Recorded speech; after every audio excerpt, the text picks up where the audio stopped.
Hello dear student, welcome to online classes in Sardar Vallabhbhai Patel English Medium School, Yaval.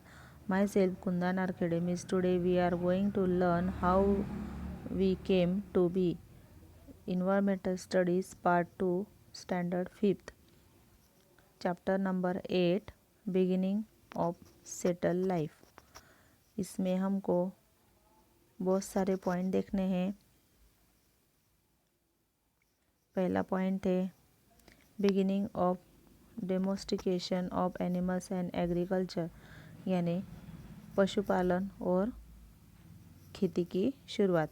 Special skill and various occupation, यानी खास कौशल्य और बहुत सारे occupation. 3 number का community life based on mutual cooperation, यानी एक दूसरे को सहकार्य करके उन्होंने जीवन कैसे रचा था। स्ट्रक्चर ऑफ हाउसेस, यानी हाउस कैसे तैयार किया था। और village settlement, kinship and family, गांव और रिलेटिव, यानी नाते संबंधों और फैमिली कैसे तैयार हो गए, ये हमको इस लेसन में देखना है। उसमें हमको पहला पॉइंट देखना है beginning of domestication of animals and agriculture, यानी पशुपालन और खेती की शुरुआत। उसमें हमको पहला पॉइंट देखना है domestication of animals. Domesticated animals like the dog, goat, sheep, cattle, buffalo, etc. are useful to man in many ways. There are 3 main steps in the domestication of a species of any animal. तो देखिए पशुपालन में यहाँ पे आपको दिया है कि पशुपालन में डोमेस्टिक एनिमल कौन कौन से, डॉग, गोट, शीप, कैटल, बफेलो, ये जो डोमेस्टिक एनिमल थे वो उपयोग में कैसे लाए जा सकते हैं और उसके 3 स्टेप कौन से हैं वो आगे दिया है। पहला स्टेप है capture of the wild animal, यानी जो वाइल्ड एनिमल है उनको कैसे पकड़ना है। Taming the second, taming the captured animals, that is training them to live with humans, यानी उन वाइल्ड एनिमल के, यानी उस कैप्चर किए हुए एनिमल को मनुष्य के साथ कैसे रहना है, ये आदत उनको कैसे लगानी है, वो इस पॉइंट में देखना है। और 3 नंबर का है obtaining useful material like milk etc. from them and training them to work for humans as beasts of burden, यानी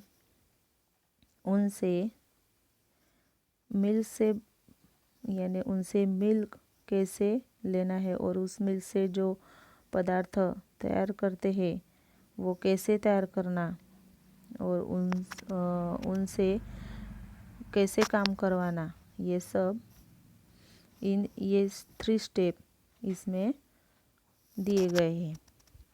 When the third step is achieved, the animal is supposed to be completely domesticated. Domesticating animals and keeping them for our own use is called animal husbandry.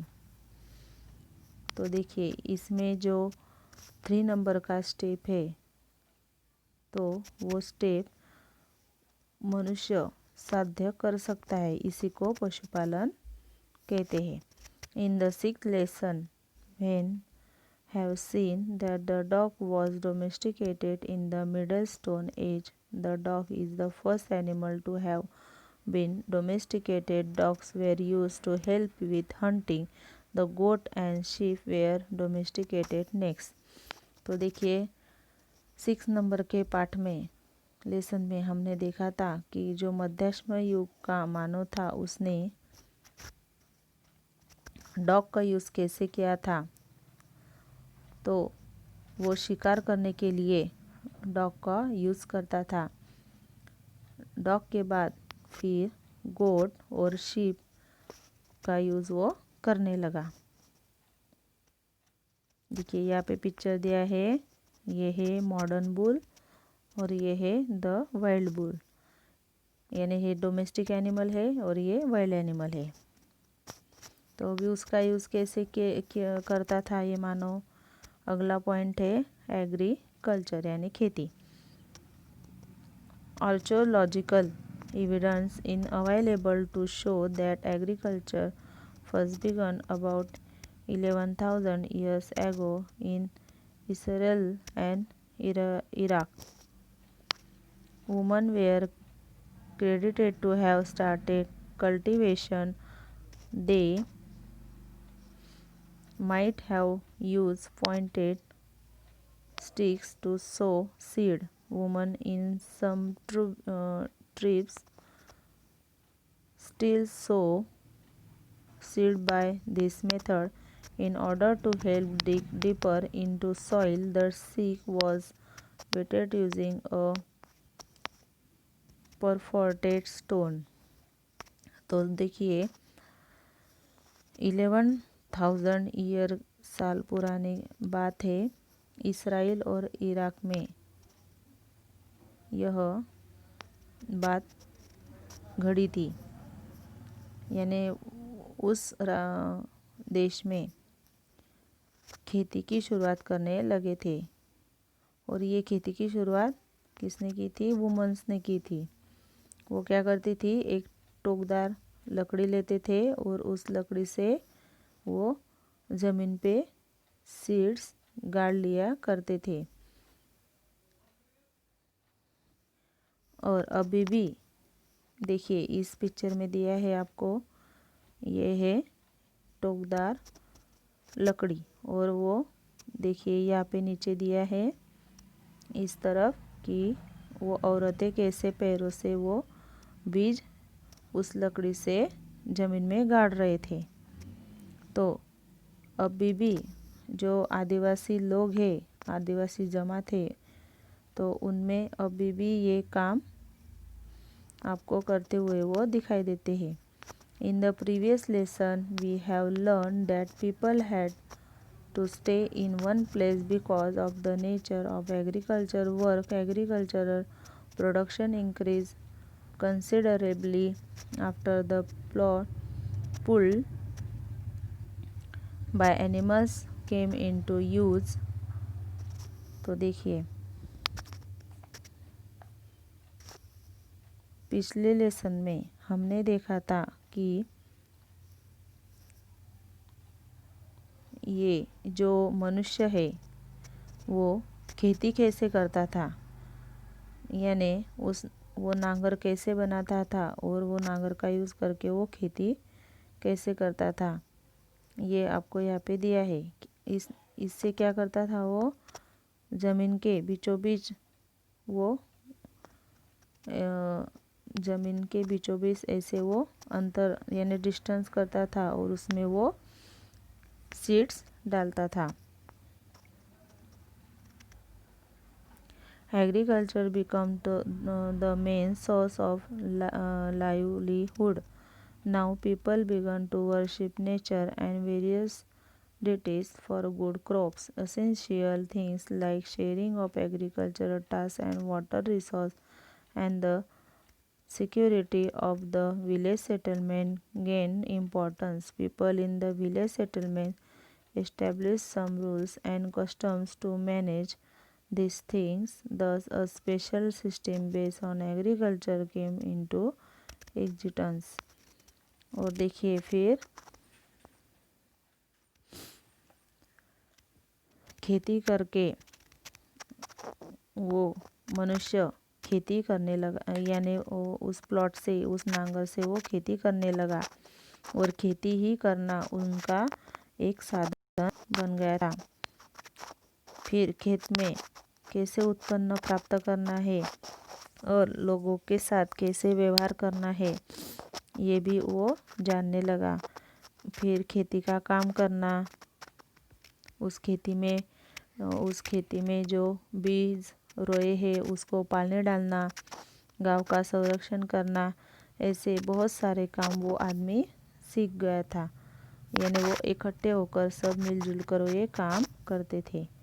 अगला point है special skills and various occupation, यानी special skills यानी कौशल्य, यानी कौन से special कौशल्य थे और उनके वेरियस ऑक्यूपेशन कौन कौन से है वो दिया है। In the times before agriculture people obtain food such as meat, fruits and roots by hunting and gathering, but could not store it for a long time. Therefore, all the men and women in the community were continuously engaged in getting food. In the agriculture system, it became possible to store food grains for a long period.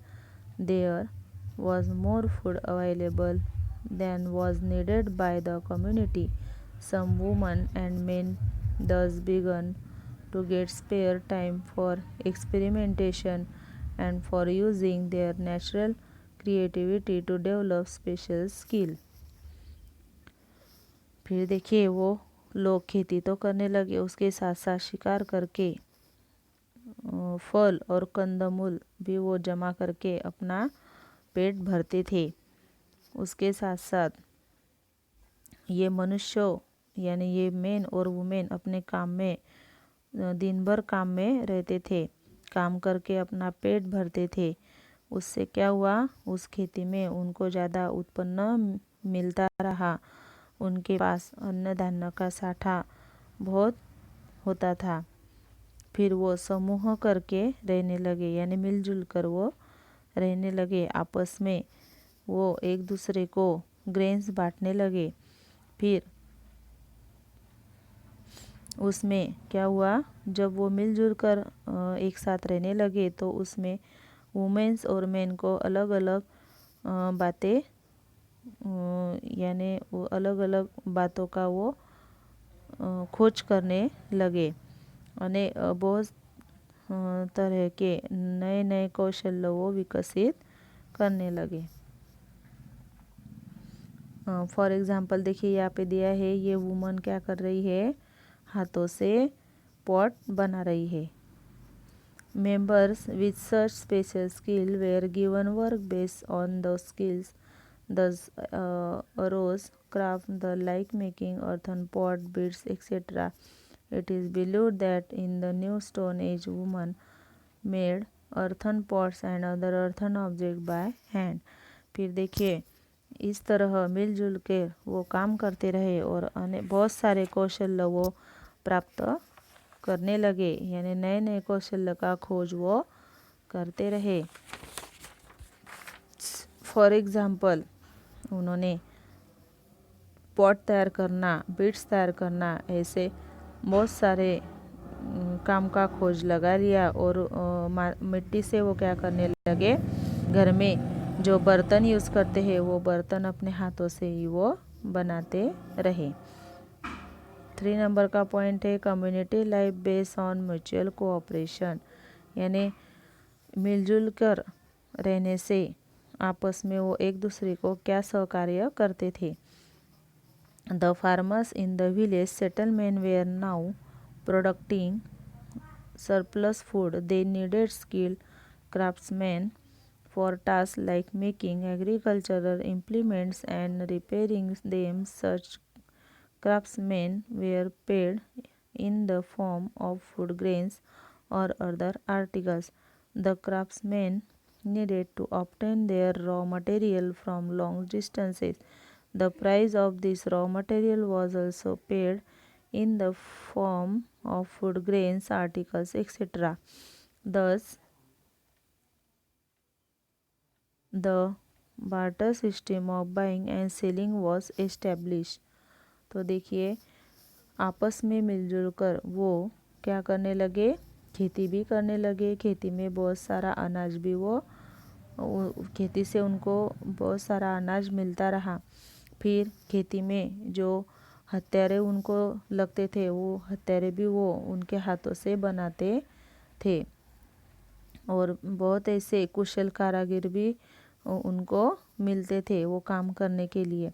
फिर उसके उनसे वो काम कर लेते थे, फिर उसके काम के बदले वो उनको क्या देते थे, जो अनाज उनको खेत से मिलता था वो थोड़ा फार अनाज वो उनको दे देते थे। फिर उन जो कारागिर उनके पास थे उनके लिए वो बहुत सारी चीज़ें तो बनाते थे, यानी वो चीज़ें बनाने के लिए जो कच्चा माल लगता था वो दूर दूर से वो लोग लाते थे।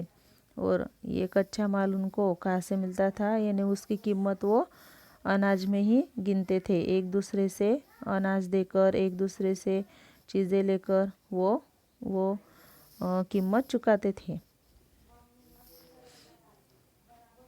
The barter system also began to be used when there was a need to obtain raw material, finished object, other article of daily use, etc. from other place. Salt is an essential item. Most of the village settlement needed to obtain it from faraway places. Salt traders also traded articles they received in exchange of salt. The salt trade helped the expansion of trade in the New Stone Age. और देखिए ये जो चीज़ें वो तैयार करते थे उसके बदले वो अनाज देकर उनकी कीमत चुकाते तो थे, लेकिन वो जो उनके रोज के व्यवहार में जो चीज़ें वो यूज़ करते थे तो वो उसमें सॉल्ट भी बहुत अत्यावश्यक एक चीज़ थी। वो सॉल्ट उनको बहुत दूर दूर से लाना पड़ता था। फिर वो क्या करते थे, जो सॉल्ट का व्यापारी था उस व्यापारी को उस सॉल्ट के बदले उनके पास जो अनाज आता था, जो चीज़ें वो बनाते थे वो चीज़ें उस व्यापारी को देते थे और उस चीज़ों के बदले वो सॉल्ट यानी वो नमक उस व्यापार से वो खरीदते थे।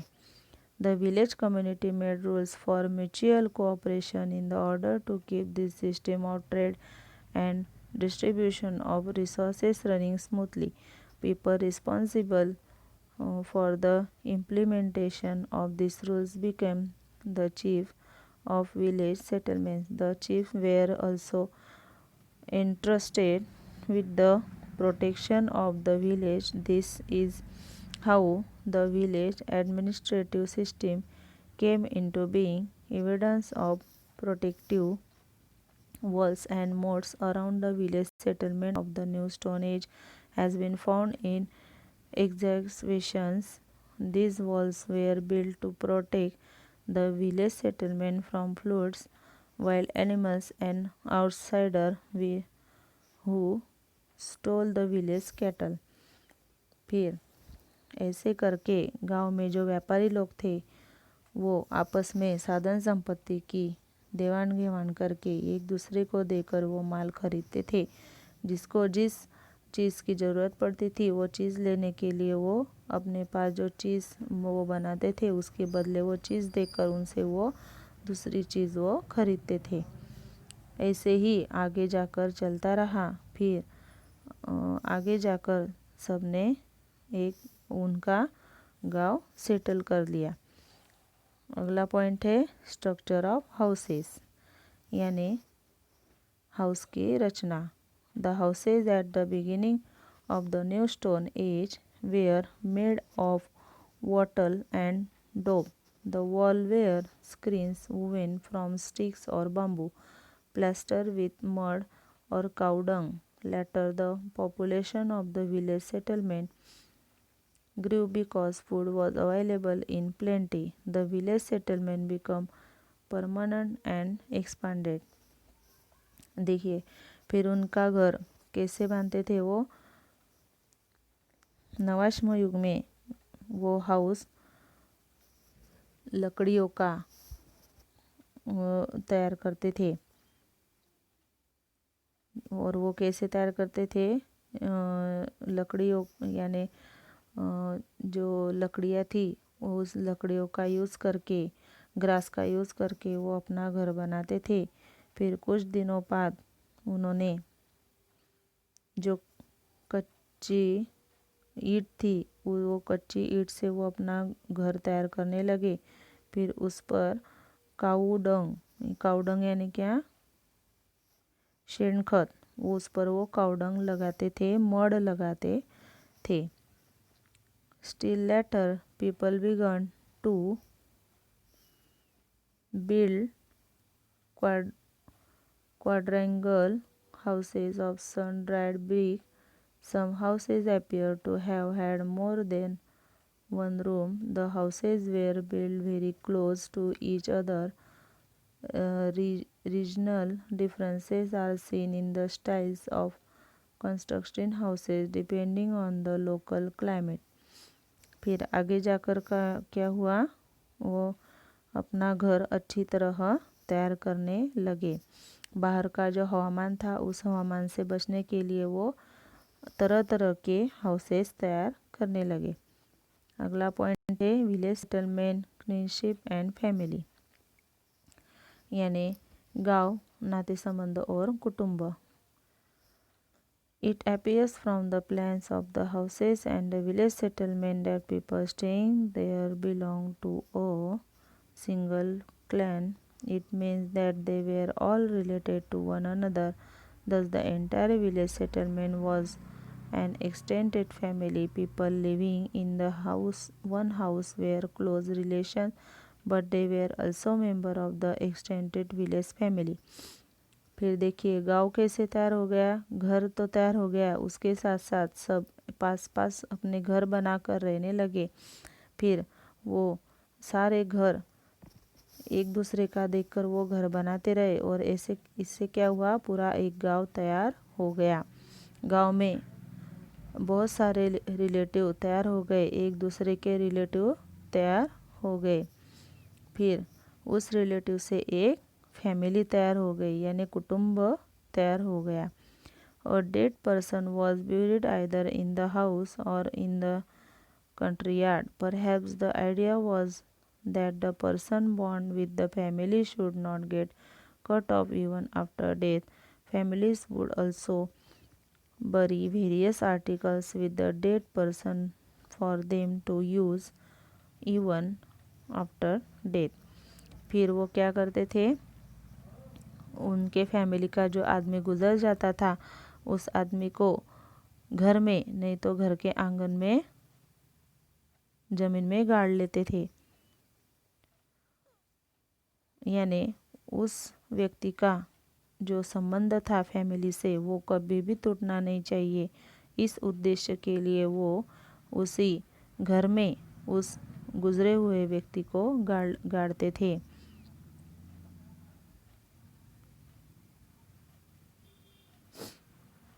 और देखिए फिर वो व्यक्ति उनके स्मरण में रहे, इसलिए वो क्या करते थे, घर में वो व्यक्ति जो चीज़ें यूज़ करता था वो चीज़ें भी उस व्यक्ति के साथ वो ज़मीन में गाड़ते थे। इसी तरह यहाँ पे ये लेसन ख़त्म हो गया। बच्चों आप यहाँ पे देख सकते हैं कि किस तरह वो अपने घर से बनाते थे। ये लेसन आपने एक बार रीड करना है। Thank you.